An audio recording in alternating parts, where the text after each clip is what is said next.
تفہیم القرآن سید ابوالعلا مودودی سورہ یاسین آیات 51 تا 68۔ اعوذ باللہ من الشیطان الرجیم بسم اللہ الرحمن الرحیم۔ وَنُفِخَ فِي الصُّورِ، پھر ایک سور پھونکا جائے گا۔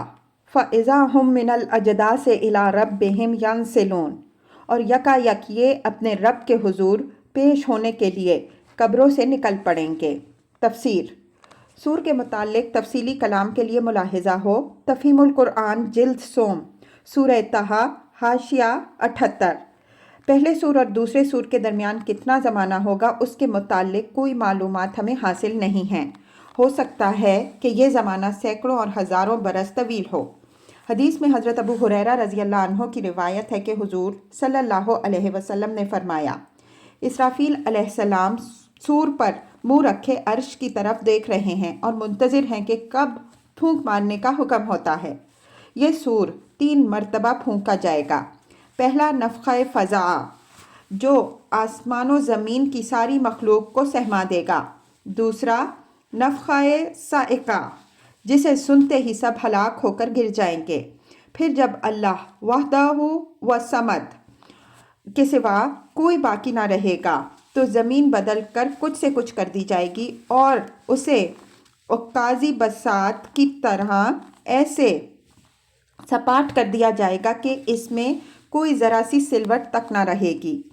لیکن پھر اللہ اپنی خلق کو بس ایک جھڑکی دے گا، جسے سنتے ہی ہر شخص جس جگہ مر کر گرا تھا اسی جگہ اس بدلی ہوئی زمین پر اٹھ کھڑا ہوگا، اور یہی نفخۃ القیام لرب العالمین ہے۔ اسی مضمون کی تائید قرآن مجید کی متعدد ارشادات سے ہوتی ہے۔ مثال کے طور پر ملاحظہ ہو تفہیم القرآن جلد دوم سورہ ابراہیم حواشی 56 تا 57، جلد سوم سورہ طٰہٰ حواشی 82 تا 83۔ قالوا یا ویلنا من بعثنا من مرقدنا، گھبرا کر کہیں گے ارے یہ کس نے ہمیں ہماری خواب گاہ سے اٹھا کھڑا کیا۔ تفسیر۔ یعنی اس وقت انہیں یہ احساس نہ ہوگا کہ وہ مر چکے تھے اور اب ایک مدت دراز کے بعد دوبارہ زندہ کر کے اٹھائے گئے ہیں، بلکہ وہ اس خیال میں ہوں گے کہ ہم سوئے پڑے تھے، اب یکایک کسی خوفناک حادثے کی وجہ سے ہم جاگ اٹھے اور بھاگے جا رہے ہیں۔ مزید تشریح کے لیے ملاحظہ ہو تفہیم القرآن جلد دوم سورہ ابراہیم حاشیہ 18، جلد سوم سورہ طٰہٰ حاشیہ 78۔ ھذا ما وعد الرحمن وصدق المرسلون، یہ وہی چیز ہے جس کا خدائے رحمان نے وعدہ کیا تھا اور رسولوں کی بات سچی تھی۔ تفسیر۔ یہاں اس امر کی کوئی تصریح نہیں ہے کہ یہ جواب دینے والا کون ہوگا۔ ہو سکتا ہے کہ کچھ دیر بعد خود انہی لوگوں کی سمجھ میں معاملے کی اصل حقیقت آ جائے اور وہ آپ ہی اپنے دلوں میں کہیں کہ ہائے ہماری کمبختی، یہ تو وہی چیز ہے جس کی خبر خدا کے رسول ہمیں دیتے تھے اور ہم اسے جھٹلایا کرتے تھے۔ یہ بھی ہو سکتا ہے کہ اہل ایمان ان کی غلط فہمی رفع کریں اور ان کو بتائیں کہ یہ خواب سے بیداری نہیں بلکہ موت کے بعد دوسری زندگی ہے، اور یہ بھی ہو سکتا ہے کہ یہ جواب قیامت کا پورا ماحول ان کو دے رہا ہو یا فرشتے ان کو حقیقت حال سے مطلع کریں۔ ان کانت الا صیحۃ واحدۃ فاذا ھم جمیع لدینا محضرون، ایک ہی زوردار آواز ہوگی اور سب کے سب ہمارے سامنے حاضر کر دیے جائیں گے۔ فالیوم، آج۔ تفسیر۔ یہ وہ خطاب ہے جو اللہ تعالیٰ کفار و مشرکین اور فساق و مجرمین سے اس وقت فرمائے گا جب وہ اس کے سامنے حاضر کیے جائیں گے۔ لا تظلم نفس شیئا، کسی پر ذرہ برابر ظلم نہ کیا جائے گا۔ ولا تجزون الا ما کنتم تعملون، اور تمہیں ویسا ہی بدلہ دیا جائے گا جیسے عمل تم کرتے رہے۔ ان اصحاب الجنۃ اليوم فی شغل فاکہون، آج جنتی لوگ مزے کرنے میں مشغول ہوں گے۔ تفسیر۔ اس کلام کو سمجھنے کے لیے یہ بات ذہن نشین رہنی چاہیے کہ صالح اہل ایمان میدان حشر میں روک کر نہیں رکھے جائیں گے، بلکہ ابتدا ہی میں ان کو بلا حساب یا ہلکی حساب فہمی کے بعد جنت میں بھیج دیا جائے گا، کیونکہ ان کا ریکارڈ صاف ہوگا۔ انہیں دوران عدالت میں انتظار کی تکلیف دینے کی کوئی ضرورت نہ ہوگی۔ اس لیے اللہ تعالیٰ میدان حشر میں جواب دہی کرنے والے مجرموں کو بتائے گا کہ دیکھو، جن صالح لوگوں کو تم دنیا میں بے وقوف سمجھ کر ان کا مذاق اڑاتے تھے، وہ اپنی عقل مندی کی بدولت آج جنت کے مزے لوٹ رہے ہیں، اور تم جو اپنے آپ کو بڑا زیرک اور فرزانہ سمجھ رہے تھے، یہاں کھڑے اپنے جرائم کی جواب دہی کر رہے ہو۔ ہم وازواجہم فی ظلل علی الارائک متکئون، وہ اور ان کی بیویاں گھنے سایوں میں ہیں، مسندوں پر تکیے لگائے ہوئے۔ لہم فیہا فاکہۃ ولہم ما یدعون، ہر قسم کی لذیذ چیزیں کھانے پینے کو ان کے لیے وہاں موجود ہیں، اور جو وہ طلب کریں گے ان کے لیے حاضر ہے۔ سلام قول من رب الرحیم، رب رحیم کی طرف سے ان کو سلام کہا جائے گا۔ وامتازوا اليوم ایھا المجرمون، اور اے مجرموں آج تم چھٹ کر الگ ہو جاؤ۔ تفسیر۔ اس کے دو مفہوم ہو سکتے ہیں، ایک یہ کہ مومنین صالحین سے الگ ہو جاؤ، کیونکہ دنیا میں چاہے تم ان کی قوم اور ان کے کنبے اور برادری کے لوگ رہے ہو، مگر یہاں اب تمہارا ان کا کوئی رشتہ باقی نہیں ہے۔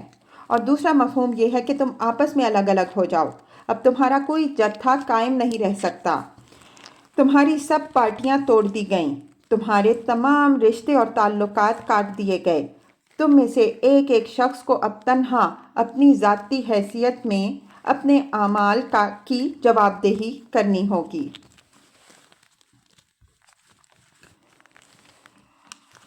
الم اعہد الیکم یا بنی آدم اللہ تعبدوا الشیطان، آدم کے بچوں، کیا میں نے تمہیں ہدایت نہ کی تھی کہ شیطان کی بندگی نہ کرنا؟ انہ لکم عدو مبین، بے شک وہ تمہارا کھلا دشمن ہے۔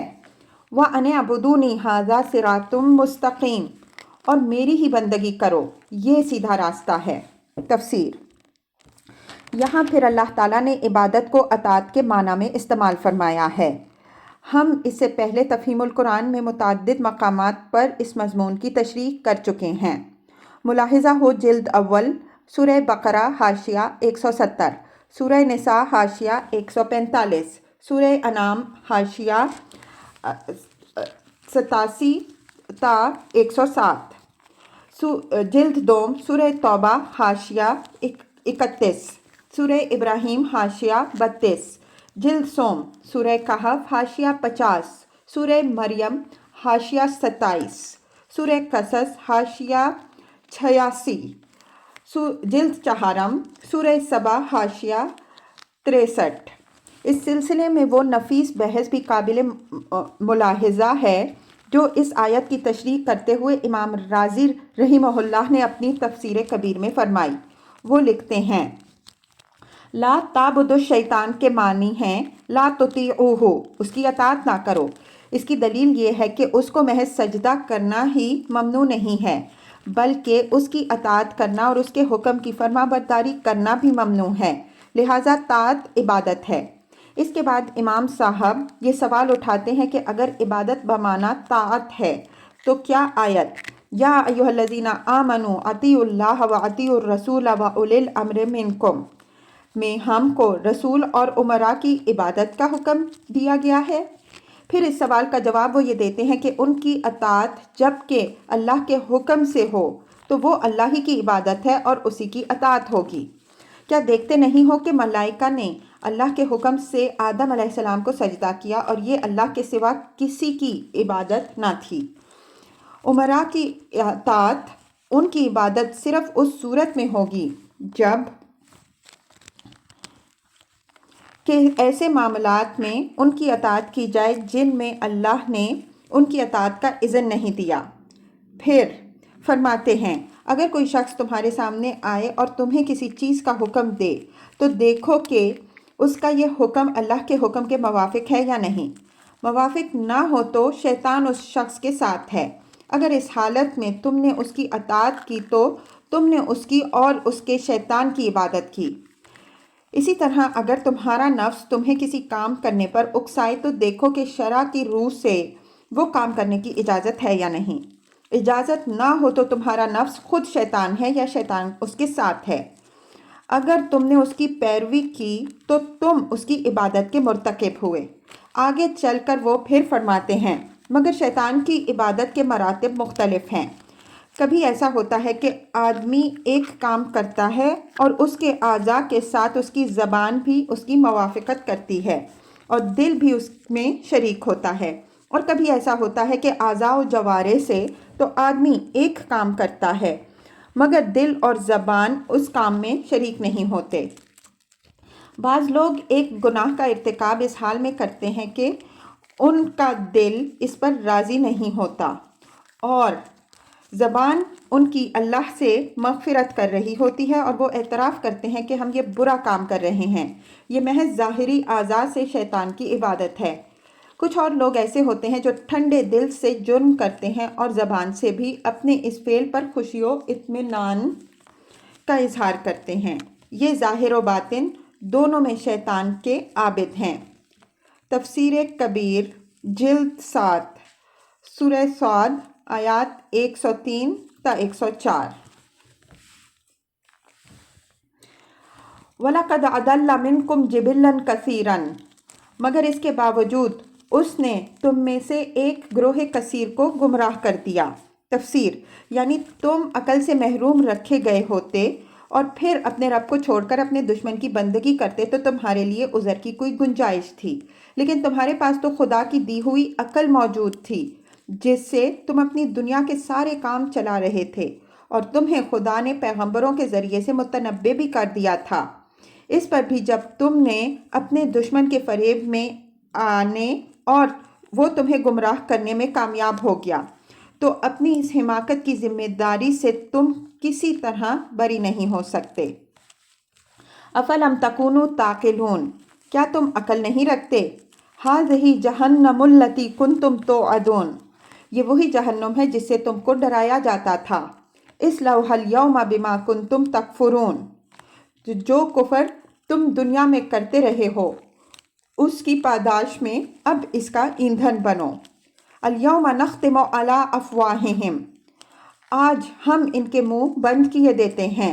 وتکلمنا ایدیہم، ان کے ہاتھ ہم سے بولیں گے۔ وتشہد ارجلہم بما کانوا یکسبون، اور ان کے پاؤں گواہی دیں گے کہ یہ دنیا میں کیا کمائی کرتے رہے۔ تفسیر یہ حکم ان ہیکٹر مجرموں کے معاملے میں دیا جائے گا جو اپنے جرائم کا اقبال کرنے سے انکار کریں گے، گواہیوں کو بھی جھٹلا دیں گے اور نامہ اعمال کی صحت بھی تسلیم نہ کریں گے۔ تب اللہ تعالیٰ حکم دے گا کہ اچھا اپنی بکواس بند کرو اور دیکھو کہ تمہارے اپنے اعضائے بدن تمہارے کرتوتوں کی کیا روداد سناتے ہیں۔ اس سلسلے میں یہاں صرف ہاتھوں اور پاؤں کی شہادت کا ذکر فرمایا ہے، مگر دوسرے مقامات پر بتایا گیا ہے کہ ان کی آنکھیں، ان کے کان، ان کی زبانیں اور ان کے جسم کی کھالیں بھی پوری داستان سنا دیں گی کہ وہ ان سے کیا کام لیتے رہے ہیں۔ یوم تشہد علیہم السنتہم وایدیہم وارجلہم بما کانوا یعملون، النور آیت 24۔ حتی اذا ما جاؤوہا شہد علیہم سمعہم وابصارہم وجلودہم بما کانوا یعملون، حامیم سجدہ آیت 20۔ یہاں یہ سوال پیدا ہوتا ہے کہ ایک طرف تو اللہ تعالیٰ فرماتا ہے کہ ہم ان کے منہ بند کر دیں گے، اور دوسری طرف سورہ نور کی آیت میں فرماتا ہے کہ ان کی زبانیں گواہی دیں گی۔ ان دونوں باتوں میں تطابق کیسے ہوگا؟ اس کا جواب یہ ہے کہ منہ بند کر دینے سے مراد ان کا اختیار کلام سلب کر لینا ہے، یعنی اس کے بعد وہ اپنی زبان سے اپنی مرضی کے مطابق بات نہ کر سکیں گے، اور زبانوں کی شہادت سے مراد یہ ہے کہ ان کی زبانیں خود یہ داستان سنانا شروع کر دیں گی کہ ہم سے ان ظالموں نے کیا کام لیا تھا، کیسے کیسے کفر بکے تھے، کیا کیا جھوٹ بولے تھے، کیا کیا فتنے برپا کیے تھے، اور کس کس موقع پر انہوں نے ہمارے ذریعے سے کیا باتیں کی تھیں۔ وَلَوْ نَشَاءُ لَطَمَسْنَا عَلَىٰ أَعْيُنِهِمْ، ہم چاہیں تو ان کی آنکھیں موند دیں. فَاسْتَبَقُوا الصِّرَاطَ فَأَنَّىٰ يُبْصِرُونَ، پھر یہ راستے کی طرف لگ پک کر دیکھیں کہاں سے انہیں راستہ سجائی دے گا. وَلَوْ نَشَاءُ لَمَسَخْنَا عَلَىٰ مَكَانَتِهِمْ، ہم چاہیں تو ان کو ان کی جگہ ہی پر اس طرح مسخ کر دیں. فَمَا اسْتَطَاعُوا مُضِيًّا وَلَا يَرْجِعُونَ، کہ یہ نہ آگے چل سکیں نہ پیچھے ہٹ سکیں. تفسیر: قیامت کا نقشہ کھینچنے کے بعد اب انہیں بتایا جا رہا ہے کہ یہ قیامت تو خیر تمہیں دور کی چیز نظر آتی ہے، مگر ذرا ہوش میں آ کر دیکھو تو خود اس دنیا میں جس کی زندگی پر تم پھولے ہوئے ہو، تم کس طرح اللہ کے دستے قدرت میں بے بس ہو. یہ آنکھیں جن کی بینائی کے طفیل تم اپنی دنیا کے سارے کام چلا رہے ہو، اللہ کے ایک اشارے سے اندھی ہو سکتی ہیں. یہ ٹانگیں جن کے بل پر تم یہ ساری دوڑ دھوپ دکھا رہے ہو، اللہ کے ایک حکم سے ان پر اچانک فالج گر سکتا ہے. جب تک اللہ کی دی ہوئی یہ طاقتیں کام کرتی رہتی ہیں تم اپنی خودی کے زوم میں مدہوش رہتے ہو، مگر جب ان میں سے کوئی ایک طاقت بھی جواب دے جاتی ہے تو تمہیں معلوم ہو جاتا ہے کہ تمہاری بساط کتنی ہے. وَمَن نُعَمِّرْهُ نُنَقِّصْهُ فِي الْخَلْقِ، جس شخص کو ہم لمبی عمر دیتے ہیں اس کی ساخت کو ہم الٹ ہی دیتے ہیں. تفسیر: ساخت الٹ دینے سے مراد یہ ہے کہ اللہ تعالیٰ بڑھاپے میں آدمی کی حالت بچوں کی سی کر دیتا ہے، اسی طرح وہ چلنے پھرنے سے معذور ہوتا ہے. اسی طرح دوسرے اسے اٹھاتے بٹھاتے اور سہارا دے کر چلاتے ہیں. اسی طرح دوسرے اس کو کھلاتے پلاتے ہیں. اسی طرح وہ اپنے کپڑوں میں اور اپنے بستر پر رفع حاجت کرنے لگتا ہے. اسی طرح وہ نا سمجھی کی باتیں کرنے لگتا ہے جس پر لوگ ہنستے ہیں. غرض جس کمزوری کی حالت سے اس نے دنیا میں اپنی زندگی کا آغاز کیا، اختتام زندگی پر وہ اسی حالت کو پہنچ جاتا ہے. افلا یعقلون، کیا یہ حالات دیکھ کر انہیں عقل نہیں آتی؟